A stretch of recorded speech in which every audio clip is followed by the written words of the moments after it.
Gabrielle Nicolay from SpeechKids and Raising Orchid Kids, where we teach little kids to talk and help parents understand their little kids.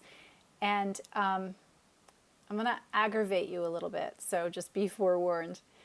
You know all those things that your kiddo does that are aggravating, annoying, irritating, challenging?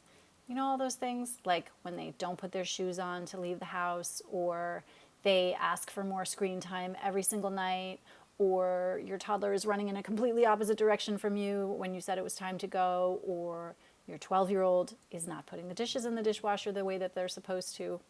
Okay, what if instead of being irritated and aggravated and challenged, what if you weren't? And I told you we were going to be aggravated, right? Because now you're saying, well, Gabrielle, of course I'm aggravated. It's automatic. And here's what I want to offer you. It's not.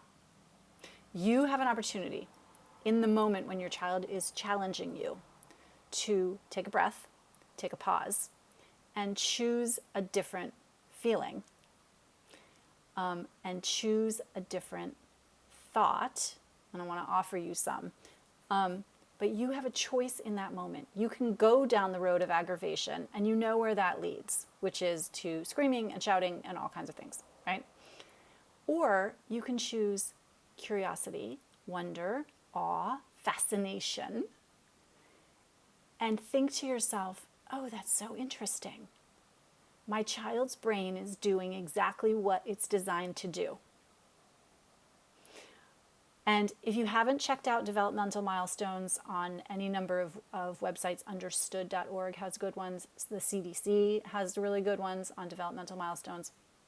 Go look at those, because we know from child development that there are some things that kids are expected to do at various ages and stages of their lives.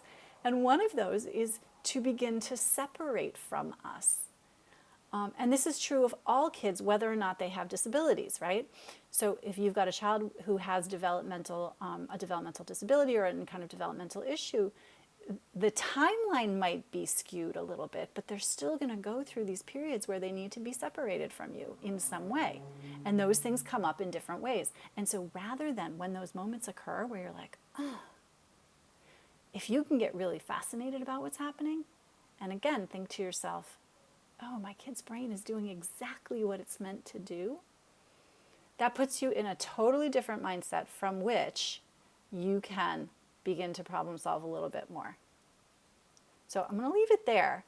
I'd love to hear what you think. I'd love to hear what is brewing in your head as you were watching this video. And until next time, take care.